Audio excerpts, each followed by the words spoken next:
Ayan, so magandang gabi po sa ating lahat. Pwede bang batiin mo ang katabi mo at sabihin mo magandang gabi? So, ayan, so we are now on our sixth code, the code of faith. Maybe some of you are wondering, why is it code of faith? Pero ang topic natin ngayon is all about money. Bakit, no? Kasi money says a lot about how we live and how we believe in. And ang pera, ang money is not just numbers. Money is not just numbers. It reveals what we fear, what we trust, and what we believe in.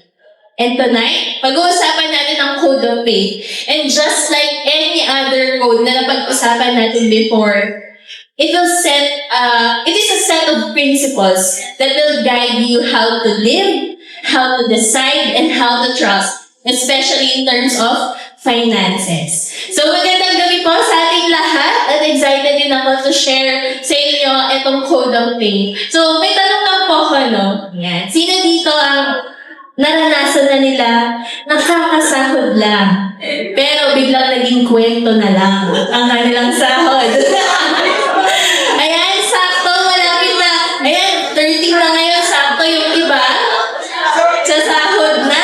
Yung iba, mag-bonus pa. So, yun, bonus per month na eh. So, ayan. Ayan, so, ayan, magandang gabi po sa ating lahat. Pakilala ko lang ang aking sarili. I am Coach Ems po, and I am one of the coaches here in Designare. And over the past 8 years, I've been coaching professionals in handling their finances and how to be great stewards of their finances. So, yun po ang aking ginagawa. At mag-agree ba kayo sa akin na parang hindi natatapos ang ating mga gastusin? Yes! Diba? Ako, lakas! Diba? Maraming bills to pay, mga food, yung dining out natin, yung travel na meron tayo. Parang, alam yun, hindi nauubos ang ating pagkakagastusan. Sino po mag-agree sa akin? O, di ba? Ayan, ako. Kaya naman, ngayon po, we live in a time wherein people or professionals are hustling harder. They keep on working. Kaya lang, ang nakakalungkot po dun, no? Even if these professionals are hustling harder, they feel more emptier. They feel more tired. They feel more anxious. Parang lagi silang kabado na, naku, nag-work naman ako. Pero bakit ganun? Ito nagkukulang. And every day, totoo po ba, that we make financial decisions in our daily lives. What to save, what to buy, where to spend it. Yan, di ba? Ano bang kakainin ko ngayong araw na to? Magtitipid ba ako? O, ay, i-deserve ko to. Ayan, di ba? May mga ganun, di ba? I-deserve mo ba ito? Magtitipid ka. Ayan, maraming mga battles ang nangyayari sa ating isipan.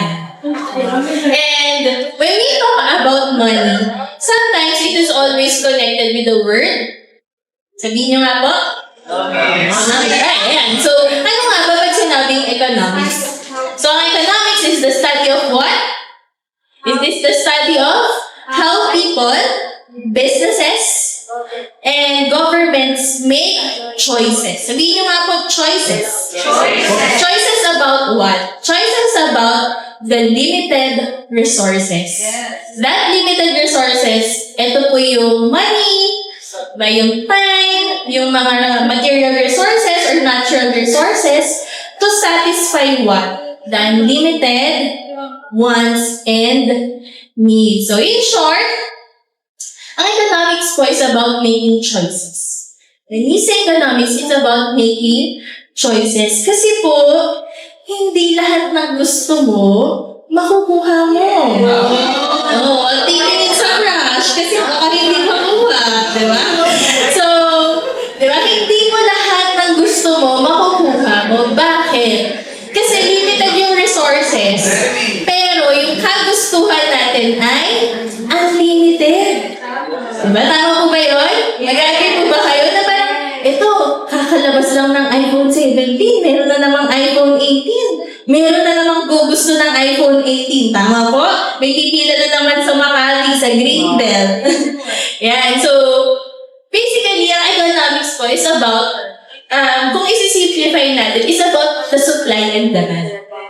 Supply, ito yung resources na meron. Yung demand, ito yung mga kagustuhan natin. At sa economics po, merong 2 branches. Mag-aaral po tayo economics, no? Joke lang. So, merong 2 branches ang economics. Una is the microeconomics. So, sino po ba may economics nung, nag-aaral sila dito? Ayan. Yan. So, ang microeconomics po, it focuses on individual decisions. Individual decisions tulad ng mga household, na small-scale businesses, or even a single product. Ito example lang po. No? Sa microeconomics, ito yung isa sa mga tinitignan nila, bakit kaya ang mga tao, kahit nag-declare na ng price increase, bumibili pa rin sila? Example, why do people buy milk tea or coffee even when prices are going up? In demand. Ganyan. Meron nga akong nakita eh. Or siguro naranasan ko rin to. Di ko alam kung makaka-relate kayo. No? Meron akong nakita, sabi niya, uy, nakatipid ako ng lunch. Nakatipid siya ng lunch. Pero ang katabi, magkano kami? 200 pesos na? Sabi ko, bakit nakatipid siya ng lunch? Pero, bibili pa rin siya ng kape. So, why do people keep on buying milk tea even when prices are going up? Or why do people keep on buying coffee even when prices are going up? So, microeconomics din, pinag-uusapan, paano nga ba nag-decide yung mga companies on how to hire workers or even lay off workers? Yan. Isa po yun sa mga pinag-uusapan kasi ang microeconomics, ito po yung mga small-scale decisions. Okay? Pangalawa, ang pangalawang branch naman ay ang macroeconomics. So, ang macroeconomics naman, this is the bigger picture. This is the bigger picture of how a country or how the world works. Dito mo usapin, bakit nga ba patuloy na may inflation? Why is inflation rising na po, lalo na po ngayong bare months? Dahil maraming pera ang tao, gagastos ng gagastos. Kaya, patuloy po ang tataas ang inflation. Kaya pala, naku. Kasi maraming bonus ngayong panahon na to. Yan. And bakit nga ba nangyayari ang unemployment? Yan, pinag-uusapan din po yan sa macroeconomics. At ito, saan nga ba ginagastos ng government ang tax na meron tayo?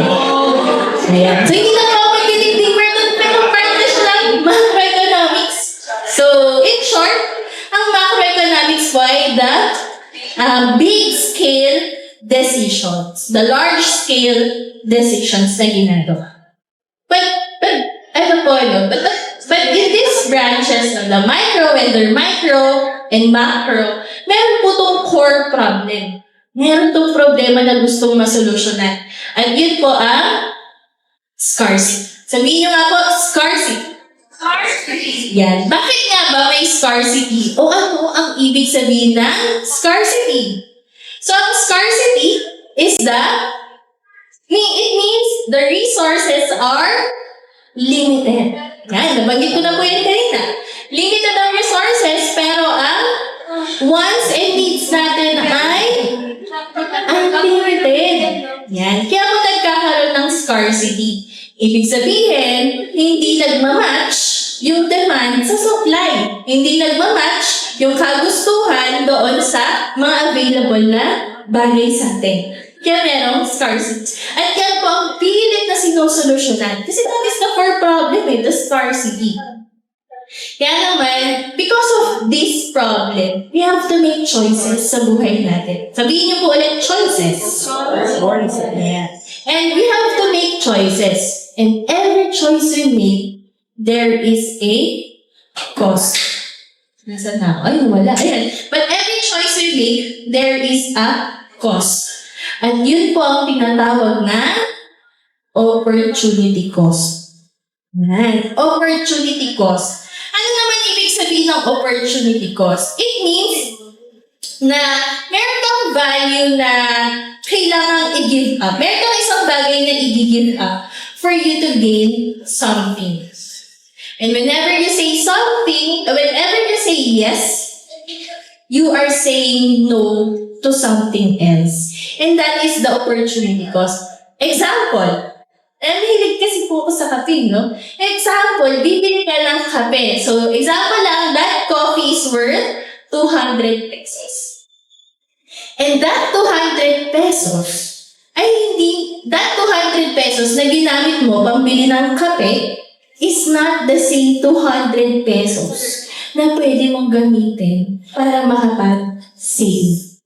So that is the opportunity cost. You have to give up the opportunity to save, but you've gained something else. You've gained a coffee. Di ba? Masaya ka naman. Pero hindi ka lang nakapag-save.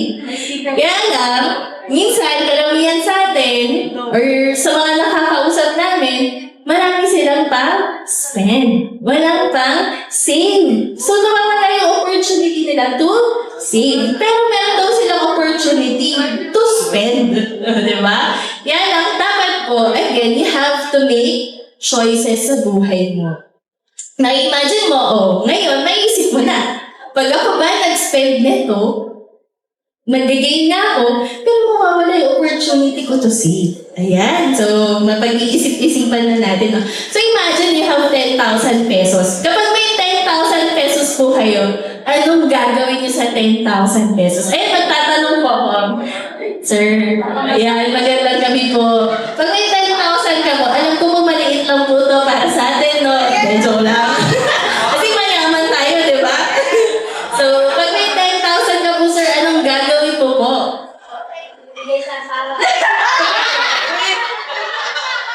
Ang gagawin ko po ba ako kasi more on savings kasi ang ginagawa.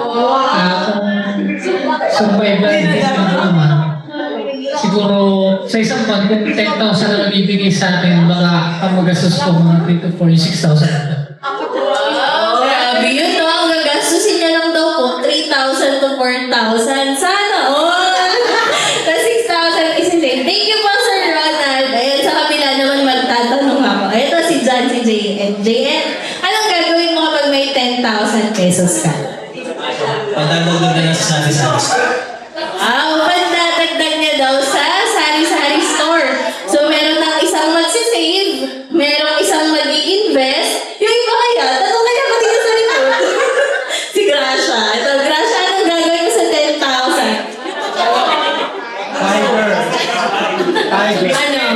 Check out. Ayan, so makikita niyo po, halos iba yung yan. So, si Gracia naman daw, mag-check out daw siya. So, makikita niyo po na same 10,000, pero iba-iba yung pwedeng gawin. So, yung iba magsisave, yung iba mag-check out, gagastos, yung iba mag-i-invest. But whatever you make in this 10,000, nakaka-apekto po ito. It can affect the economy. So, when you save, you are helping the banks to lend more money sa ibang tao. When you spend, you help the businesses to earn more. O kaya meron na, hindi. Baka yung iba maging justification na yun, no? Hindi, gagastos ako kasi tumutulong ako sa business ko, Ay, hindi ko ganito. Baka pag sumobra kayo sa gastos, buti pa sila napayaman natin. So, di ba, when you spend, you help the businesses to earn more. When you invest, you create jobs. You create jobs to people. And eto, meron pang isang sagot. You donate. Yan. So, sa 10,000, can you donate this one? Yes. Lalo na po yung maraming nangyayari sa kapaligiran natin. And when you donate, you help communities. But whatever decision na gagawin mo on how you will handle this 10,000, it can affect the economy. That's how individual decisions affect the bigger economy. So kaya po, lahat tayo may partisipasyon sa kung ano yung ekonomiya natin ngayon. Yeah po, ayan. So, but in our world, Di ba po? Sa mundo natin ngayon, sa nangyayari sa kapaligiran natin, ang daming uncertainty.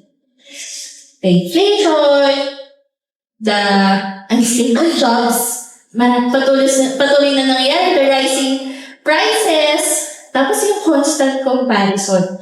And dahil sa mga nangyayari ito, maraming tao rin ang patuloy na naninirahan sa tinatawag na fear economy. Fear economy. And ano po meron dito, no? Whenever a person is living under a fear economy, they become more anxious. They become more worried about their tomorrow. And they keep on hustling, they keep on working, na parang walang kapayapaan sa kanila. Kasi natakot sila kung anong pwedeng mangyari sa kinabukasan. But then again, we are called to live differently. And later on, mas i-unveil pa po natin yan. Paano nga ba natin yun gagawin? Pero ito may tanong ako sa inyo. What does money mean to you? What does money mean to you? Ano nga ba ibig sabihin ng pera sa'yo? And everyone, siguro karamihan sa atin, wants more money. So, sino dito ayaw ng pera? Wala naman. O, sino dito gusto ng pera? Yes!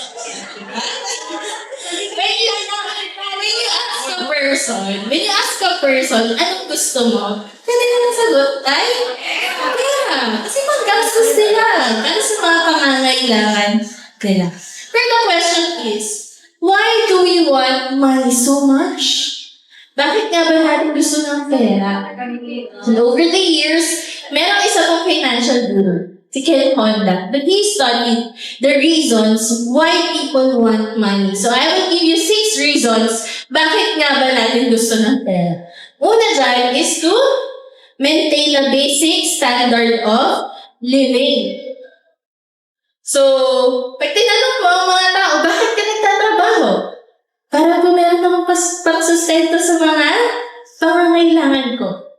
And this is the first and foremost, di ba? To meet our basic needs. Ano ba yung mga basic needs natin? Food, shelter, clothing. Ayan, meron narinig, coffee. Sabi nga sa isang brand, ang coffee daw ay hindi na luxury. It is a necessity. Alam na alam. So, kapag ito po, kapag ito ang naging reason natin to maintain a basic standard of living, this is a survival-driven motive. Kasi bakit? Gusto ko meron akong daily income. Meron akong income para mabawasan yung stress ko. Tama po ba? Pag meron kang panggastos, bawas ang stress. Tama po ba? Yes! Ang hirap po naman. Pag wala akong panggastos kinabukasan, ang hirap mag-isip po ng gano'n. And in this reason, wala naman pong masama. Pero, kung dito lang umiikot, ito lang ang dahilan mo, mapapagod ka po. Mawawalan ka ng gana. If you want money just because of this reason, you'll get tired. Mapapagod ka po, mawawalan ka ng gana. Kasi may isip mo, ito na lang ba? Ganito na lang ba yung gagawin ko? Bumili ng yung sahod ko, pangkain ko na lang. Pagbili ko ng mga pangangailangan ko, hanggang ganun na lang ba? Yan. So yan po ang unang reason. Pangalawa, to gain power. Sabihin niyo po, power. Ang pera po is often seen as something that has the power to control people. Kapag mas marami kang pera, mas may say ka. At mas powerful ka. So no wonder, yan, sa iba po, they regard the rich people as powerful. Yung mga mayayamang tao, sila po ang mga powerful. However, being powerful po, that does not mean in control. Yeah. Hindi porket marami kang pera, na ito na in control. it doesn't equate. Ng pera, hindi po siya equated sa power. Kasi po bakit? There will always be someone with more money than you. And there will always be someone who is more powerful than you. Kaya lang nakakalungkot po, no? Sa gobyerno natin, siguro may ibang politician, they want more money. Kaya nagiging corrupt. Because they want to gain more power. Pero confusing money, again, with true control or happiness or that power is a never-ending chase. Hindi po yun matatapos. It will be a never-ending chase. So, maraming tao po, no? Meron kami mga taong kilala na they are so powerful in their businesses, they are successful, marami silang pera sa business nila, sa society nila. Kaya lang, they feel powerless in their close relationships and in their families. Yun po yung nakakalungkot, no? Na kahit yung iba, they want to have more money. Kahit gano'n sila ka-successful, diba? Sa mga businesses nila, sa society, pero naging powerless sila sa mga relationships nila. Kaya po, etong pangalawang to, kailangan maging careful tayo dito. Pangatlong dahilan, to get back at others. Some people pursue wealth. Gusto nilang yumaman as a form of revenge or validation. Ayan. Bakit? Para pakita ko sa mga kamag-anak ko na umapi sa akin dati, na look at me now. Look at me now. Look at us now, yung pamilya namin. So, they want to gain more money so they can get back to other people.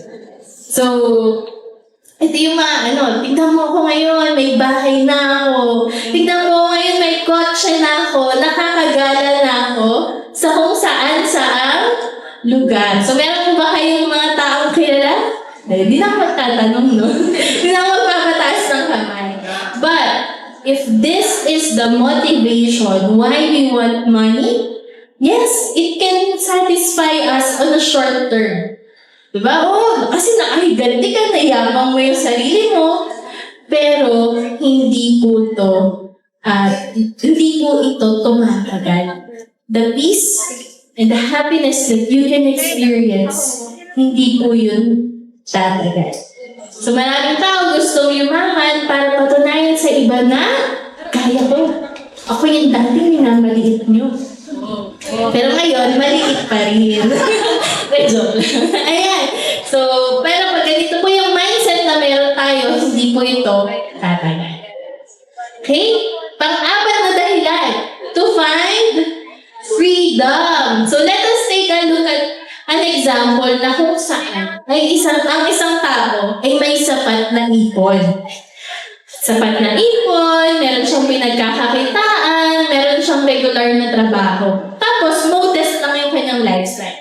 Tingin niyo po ba, yung taong yun, financially free? Ulitin ko po, no? Yung taong yun, sapat yung ipon sa bangko, meron siyang regular na trabaho, regular na pinagkakakitaan, tapos yung lifestyle na meron siya ay modest lang, sakto lang. So, question, tingin niyo po ba financially free yung tao na yun? Yes. Paano naman yung taong malaki ang sahod? Tingin niyo po ba financially free yun? Hindi. Bakit kaya ganun? Bakit ganun yung sagot? Joke lang. So, some people think that money, di ba, parang pag mas malaki yung sahod, financially free na. But it is not always the case. And some people think that money can buy freedom. Diba? Kasi when we think of freedom, iniisip natin na ito yung kahit wala akong trabaho, kaya ko pumunta kahit saang lugar. Kaya ko bumili ng kahit anong gusto ko.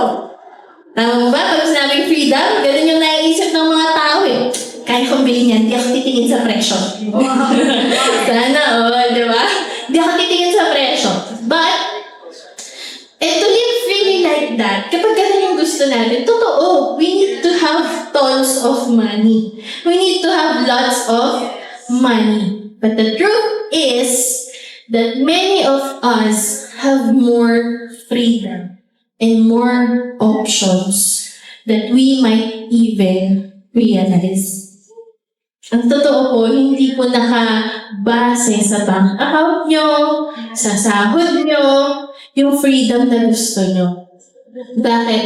Kapag na-stuck tayo doon sa mindset na kapag modest lang kapag sakto lang yung bank account na meron ako, or sakto lang yung savings na meron ako, parang saktong freedom lang yung meron ako. Kapag na-stuck tayo sa ganong kaisipan, meron tayong nami-miss out. Nami-miss out natin yung potential or true potential for freedom. Yan. So, ibig sabihin ko, getting a high-paying job, di ba meron ako naririnig, gusto ko malaki yung sahod ko para maranasan ko yung freedom na sinasabi. Naku po, kung hindi nyo na-handle ng maayos yung sahod nyo ngayon, kahit lumaki po yan, hindi nyo pa rin ma-handle ng maayos yan. Marami na po kami nakita, kahit hundreds of 100,000 yung sahod nila, 100,000, naku po, dahil hindi nila na-handle ng maayos nung maliit pa lang. Madadala niyo po yung habit na yun kahit lumaki yung sahod mo. So, yan, so, para sa iba, no, you probably don't need more money to experience the freedom that you want. Di po natin kailangan ng sobrang daming pera para maranasan yung freedom na gusto niyo. Okay po? Panglima. Yan, dalawa na lang. Reason number 5. To gain love and attention. Yung iba, gusto ng, they want to have more money so they can gain love and attention. Ang money po can attract attention. It can attract attention, yung mga gifts, yung mga invitations, or flattering na mga social status. Pero po ito, ang mga relationship na built sa pera ay fragile po. Fragile at transactional. Bakit po, Kasi kapag wala ka ng pera, iwan ka na. Diba? Yung mga nakikita natin sa teleserye, na pag wala ng pera yung kaibigan nila, wala na siya, left out na siya. Kaya po ba, narinig niyo na po ba ang kasabihang money is relative? Tama po ba? The more money you have, the more... Ayan. Sino pang maraming kamag-anak dito? Joke lang. Alam natin kung sino maraming kamag-anak, maraming pera. Joke lang. Pero di ba totoo po yun? Kapag talagang yung iba, they want to have more money so they can gain love and attention. Pero, when you try to gain love through your money, ang nangyayari po, binabase na natin yung worth na meron tayo sa bank account na meron tayo. But then again, yung worth mo po ay hindi tied up sa bank account na meron. Your worth is not tied to your bank account. And pang-anim na dahilan po, yan, to express love and appreciation. People want money so they can express their love and gratitude and appreciation sa buhay na ibang tao. So using money to care for others can be a beautiful expression ng ating pagmamahal. Kaya ito po yung ideal reason bakit nga ba talaga natin gusto ng pera. Di ba kasi gusto natin ipakita yung pagmamahal at yung appreciation natin. Gusto natin pasalamatan ng ating magulang dahil pinalaki nila tayo, pinag-aral nila tayo. Pero ito lang po, pag ito pong naging dahilan natin, just because you don't have lots of money, parang yung iba, parang hindi ko na ma-express yung love ko pag wala akong pera. Diba? Just because you don't have a lot of money, naiisip ko minsan na hindi mo na pwedeng ma-express yung love, yung gratitude na meron ka. Kaya nga meron tayong tinatawag na 5 languages of love. So, pwede natin ipakita po yung pagmamahal natin sa ibang bagay. And the amount of love that we can give, hindi po natin dapat ma-equate sa kung magkano ang regalong naibibigay natin. Kasi tandaan niyo po, hindi kailangan malaki ang amount para mapakita ang love. Kasi ang mahalaga, sincere na. Okay? So, ayan po yung 6 na dahilan. Iba-iba man po ang ating dahilan. Iba-iba man po ang ating dahilan bakit natin gusto ng pera. Ang katotohanan po ay, one thing is for sure, money is a tool. Tool lang po ito. Money itself is not evil. But the love of money makes a person evil. Again, ang pera po, tool lang siya. Hindi masama ang mismong pera. Pero the love of money makes a person evil or corrupt. And growing up po, wala naman nagturo sa atin mag-handle ng pera. Kung paano natin gagamitin ang pera. Tama mo ba? Hindi naman ito tinuro sa ating eskwelahan. Hindi naman tinuro ang personal finance sa eskwelahan din po. And how we spend our money ay bunga na lang po yun na ng mga childhood experiences or cultural beliefs. Yun po yung nag-shape sa atin paano natin i-handle ang pera. Kasi po, minsan kung ano yung kinalakihan natin sa ating mga magulang, yun na po yung natututunan natin na ganito pala. Diba? Dahil kung sinasabi ng mga mas nakakatanda sa atin, naku, hindi natin kaya yan. Naku, wala tayong pera. Naku, yung mga mayayaman, mga greedy talaga sila, mga ganit sila. So kung ano yung mga nai-inculcate sa atin, sa isipan natin, yun yung nag-shape on how we view our money, on how we spend it, or how we view our finances. Na ipapasa po sa atin yung mga alam nila. Na ipapasa po sa atin kung ano yung mga bagay na nakagisnan nila. And in personal finance po, it is 20% knowledge and 80% behavior. Kaya naman po, what we know shapes how we handle our finances. Kung ano yung alam mo, most likely, yun yung magiging behavior mo. Tama po? Kung ano yung alam mo, yun yung magiging behavior mo. Kaya naman po, kung ang financial mindset natin ay driven by fear, by comparison, or belief that our worth is tied to our income, mahihirapan po tayo. So, ito po, isa-isahin natin. Ano ba yung mga common mindset ng isang tao pagdating sa finances? Yan, meron na po apat na i-share sa inyo. Una, fear of lack. Yan, takot maubusan. Laging kinakabahan na baka kulang. Ito pa yung mga taong they are always anxious about the future. Parang, naku, paano pag naubusan ako? Paano pag nawalan ako? Yung alam mo, kahit may ipon ka, nag-aalala ka pa rin? Yan, kasi natatakot tayong maubusan. You hold on too tightly to your money because you have that fear of losing what you have. Natatakot ka na mawala yung meron ka. But the truth is, yung fear po na yun, it steals the peace. Nawawala yung kapayapaan sa atin. Ito yung nakakalungkot, no? Meron po kami kakilala. Kakilala mo lang. Meron ako kakilala na kahit meron siyang hundreds of thousands sa bank account niya, kinakabahan at natatakot pa rin po siya. Na grabe siyang magtrabaho, at ibang kahit kulang yung tulog niya, tatrabaho pa rin ako. Kasi natatakot siya, natutuliro siya, saan siya kukuha ng kanila ang gastos. Imagine may hundreds of thousands sa bank account nila. Yung iba nga po, wala na, quiet na lang ako. So, di ba yung hundreds of thousands? Ganon na, pero natatakot na rin siya. So, may mga tao kaya talaga na merong fear of lack. Baka maubusan sila. Pangalawa, shame. Shame of what? Yan, nahihiya o nagigilty sila kapag umaasenso.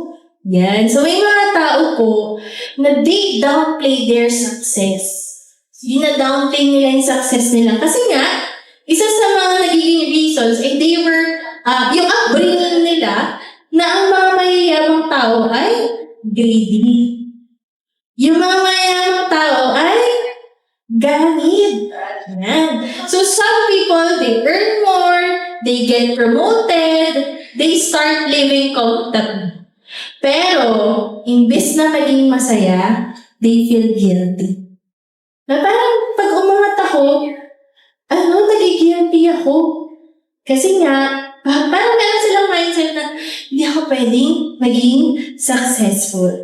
And galing ngayon sa upbringing na rich people are greedy or it's selfish to have more. But then again, the truth is, being blessed is not a sin, but selfishness is. So God blesses us so we can bless others. Yan. Pangatlong dahilan, control. Yan. Isa po sa mga mindset na meron ng tao ay control. Kailangan ako yung may hawak para hindi ako kabahan. Ito yung mindset na ako na lang. Ako ang bahala. You plan, yes, you plan, you budget. Totoo po yan, kailangan natin yan. You work, which is good. Maganda po yung mga yun. But deep inside, ito po ay driven na control. That they don't trust other people. And these people na may ganitong mindset, they feel safe only when they are in control. Kaya hindi na po sila nakikinig sa iba. Kahit anong sabihin mo sa kanya, wala, hindi na to makikinig. Kasi gusto niya, siya na ang nagde-desisyon.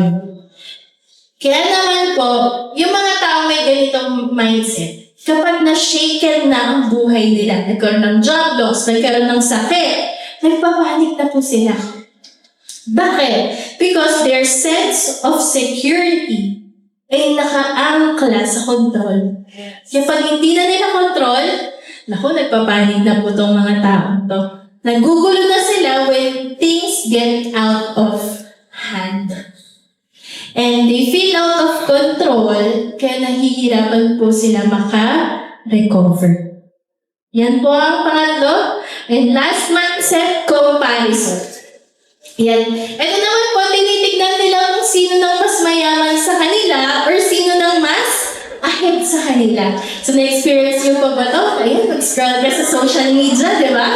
Kikita mo yung mga kaedad mo, kasabayan mo, uy, may bahay na sila, uy, nakakapunta na sila sa iba't ibang lugar, nakakabili na sila ng kondo, yan. So, you scroll through social media and suddenly, you felt left behind. Bakit ganun? Sila ganito na yung na-experience. Pero ako, bakit ganito pa rin? So, unti-unti, kina-question mo yung worth mo. You start questioning your worth. And it is based on what other people have. Parang biglang naging basihan mo na, kasi meron sila, kaya ganito lang yung worth ko ngayon. Naging comparison mo na yung ibang tao. At hindi mo na nakita kung sino ka ba sa mata ng Diyos. Kaya naman po, kapag nag-compare tayo, yung gratitude nagiging envy. Instead na magpasalamat ka kung anong meron ka, naiinggit ka na lang. Yung progress na meron ka, hindi mo makita. Kasi nagiging unhealthy pressure to para sa'yo. Gusto ko magkaroon ng ganon. Hindi mo na nakita yung progress na ginagawa. Again, hindi mo basehan ng ibang tao. But remember, God's timeline for you is not delayed. That it is perfect. Yes. God's plan is perfect. Yan. Kaya siguro yung iba sa atin nakaka-experience ng ganito. Maaaring nakaka-experience kayo ng ganito. And it is normal. But, you need to know how to shift from it.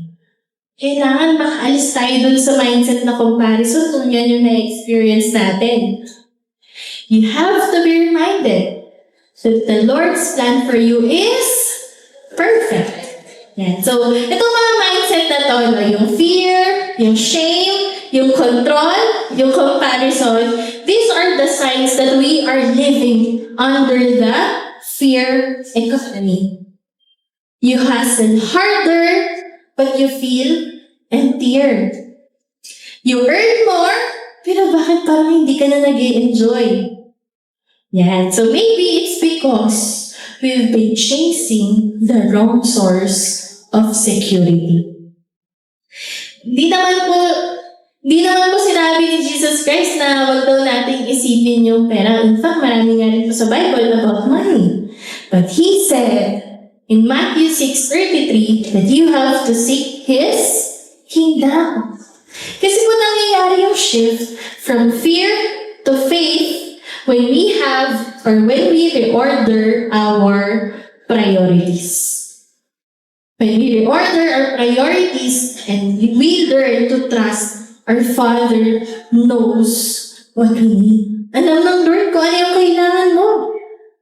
So whatever reasons kung bakit gusto natin ng pera, but one thing is for sure. Alam ng Lord ang iyong pangangailangan. Kasi po kapag nasa fear economy tayo, takot tayo mawalan, takot tayo magkulang, takot mapag-iwanan. Takot hindi makuha yung gusto. Kaya parang kahit pagod na, sige lang, kailangan ko magtrabaho eh. 2 trabaho, 3 trabaho. Kaya minsan may tinatanong ako, ilan po ang pamilya binubuhay mo? So iba po marami talagang tinatrabaho. Kahit may ipon na tayo, hindi pa rin tayo mapakali.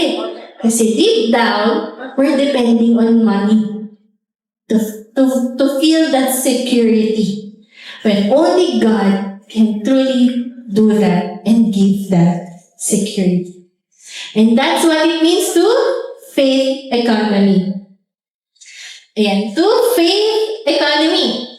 And ang katotohanan po, no, ang pag-shift from fear economy to faith economy, hindi po yan instant. Hindi rin po yan nangyayari overnight. It starts with a change of heart. It starts with a change of heart. Bakit po at paano? Ito yung kapag when we stop seeing ourselves as owners of everything we have. And you start seeing yourself as stewards of what God has entrusted to you. Sabihin niyo nga po, stewards. Stewards. So, ano nga po ba pag sinabing steward? Ay, wala. Ayan. Ang sabi ng steward, it is someone who manages something that doesn't fully belong to them. So, ibig sabihin, hindi mo pagmamayari, inaalagaan lang sa'yo. Diba? Pero, hindi mo pagmamayari, pero ikaw ang inutusan para alagaan mo. So, in the faith economy, when we start seeing ourselves as steward of what has been entrusted to us, magkakaroon ka ng shift na, ay, pinaalaga lang pala sa akin to. Hindi pala sa akin ito. Pinaalaga lang. So kapag pinaalaga sa'yo, dapat merong pag-iingat. Dapat wise ka din. So when we live with that mindset, nagkakaroon ng change. Our goal changes from how much can I get? Magkano ba makukuha ko? Ano bang bibilin ko dito? Mag-change yun to how can I honor God with what I have? So meron pa akong 5 bagay na i-share sa inyo paano nga ba tayo mamumuhay under faith economy. Una, from ownership to stewardship. So fear economy, we act like we are the owners. Akin to. Pinaghirapan ko to. Yan. Akin to, pinaghirapan ko to. We cling to money. Akin to eh. Pinaghirapan ko to. Pero in faith economy, we recognize that everything we have, our time, our resources, our talents, our treasures, comes from God. Kasi po, sabi sa Psalm 24:1, The earth is the Lord's and everything in it. So being a good steward means asking God, how can I use what I have to glorify you? Lord, how can I use what I have to glorify you? Kasi alam niyo po, it's not how much you have. It's how well you manage what you have. It's not how much do you have, but it is how well you manage what you have. Paano ba minanage yung meron ka? Again, pinaalaga po sa atin. We are from elders, magiging steward tayo. Pangalawa, from worry to trust. Yan. Pangalawa po, to live under the faith economy, kailangan mag-shift. Kung nag-worry tayo, kasi sa fear economy po, tinuturuan tayo paano ako makakakuha ng pera. How can I get more? How can I hoard? Yan, hoarding tayo. Pero pag faith, under the faith economy, it teaches us to trust. Tulad ng nabanggit ko kanina, no? Ang isang good steward, ang isang great steward, marunong siya magplano. Marunong siya mag-budget. Yan. Pag sinabi kong budget, yan. Pasadahan ko lang po. Pag sinabing budget, hindi po ito yung, okay, may natanggap ako, gagastos ako, and then the rest, yun na iba-budget ko. So, ang budgeting po nangyayari, even before pumasok po ang sahod, iba-budget mo na. Okay. Yung income mo, minus yung giving na tithes, offering, and so on, savings, tapos, expenses. Hindi po yung come what may. Di ba? Di ba yung bahala na. Sige po, gagastusin ko na lang. Again, ang isang good steward po, meron siyang plano. She or he plans wisely. May budget. May goals. Okay po? May goals dapat ang pera na meron tayo. Pero kahit yun yung ginagawa natin, hindi po tayo magre-rely sa mga bagay na yun for us to have that peace. Kasi po, ang peace doesn't come from provision. It comes from the provider. It comes from God. Kaya naman, even when things are uncomfortable, ang sasabihin mo lang, God, I trust you. God, I trust you. And that's what it means to manage money with faith and not fear.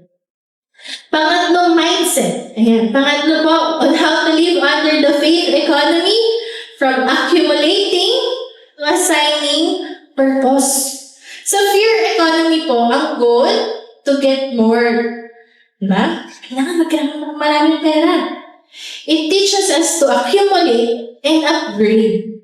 Diba? Kuha ka lang ng kuha. Upgrade mo yung lifestyle mo. Hayaman ka. Ganyan. Yan din sa fear economy.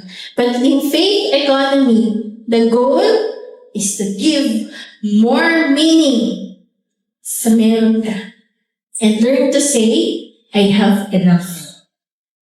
In faith economy, the goal is to give more meaning and learn to say, I have enough. Every peso po may purpose.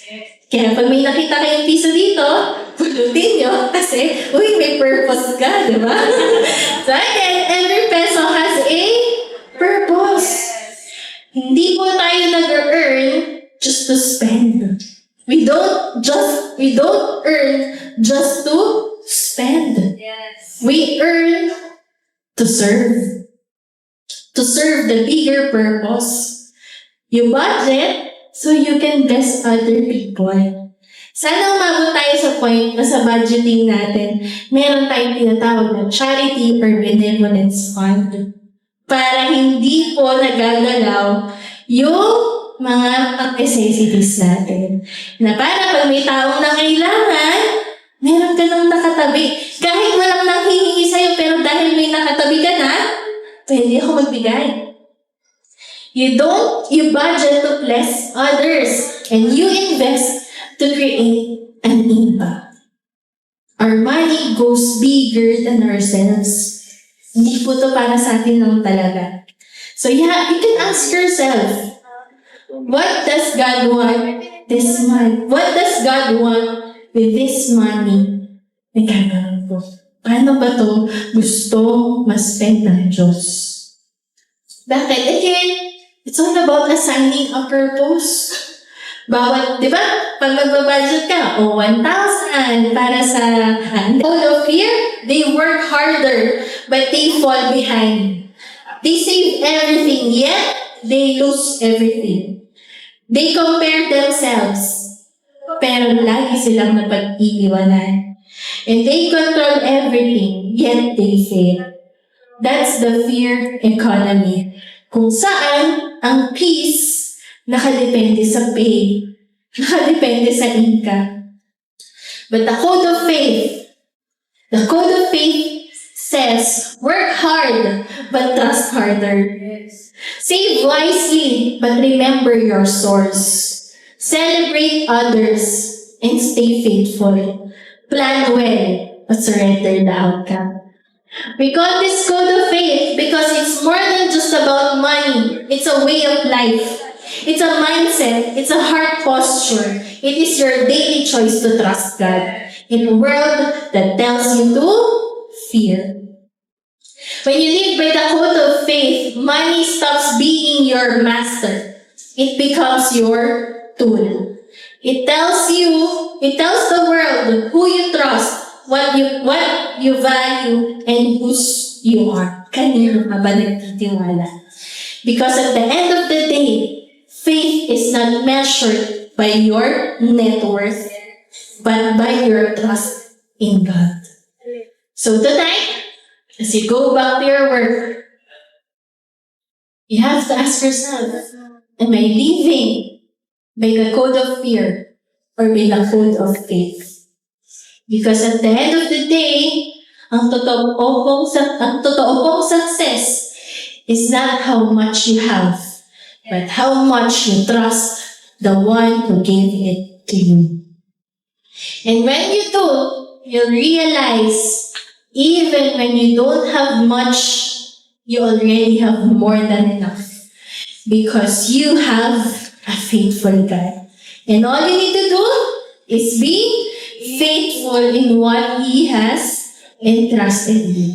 So yan lang naman po. Maraming salamat. And that is the code of faith. I hope marami siya kayo nalutin. Pero ito lang po, before I give this to our host, meron lang po akong challenge sa inyo. Do not be shy to talk about your finances. Again, it's okay. It's okay. Talk to your coaches. Kasi, if you think you're struggling with your finances, again, it's okay. Kasi it's okay to ask for help. It's okay to ask for help. Yung QR code ko dyan, yan, may discovery call pa naman eh. Tama po ba, Coach? Diba? May discovery call pa naman po. Hindi naman kagad magbabayad eh. But then again, if you think you're struggling with finances, it's okay mag-ask kayo ng help. Kasi alam niyo po, marami rin na-encounter na sobrang lubog na sila sa utang, doon lang sila nag-ask ng tulong.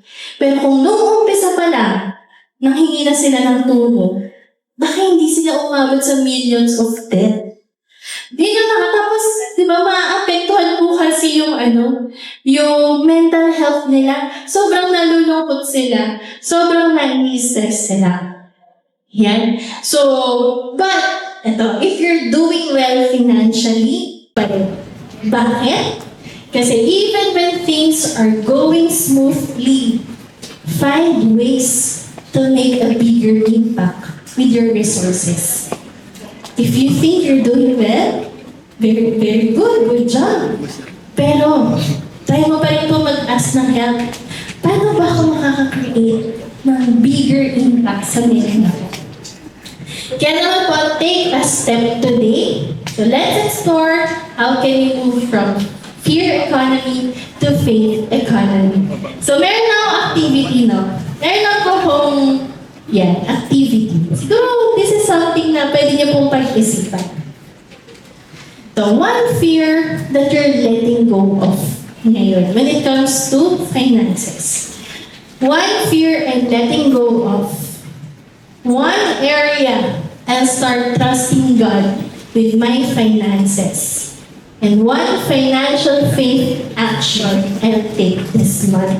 Diba? Sabi nga po ng ating host kanina, Coach Bong, no, hindi po natatapos to sa knowledge lang, sa kung alam natin. Dapat meron tayong action. Sana sa lahat ng code na pinag-usapan natin, meron na tayong napuput into action. Kaya naman itong activity to, this is something that you can ponder on. Pag-usapan niyo po and you can share it with the person beside you. Or yan, sa mga taong sa life coaching niyo po, yan, pag-usapan niyo po yan. So again, maraming salamat and that is the quote of faith.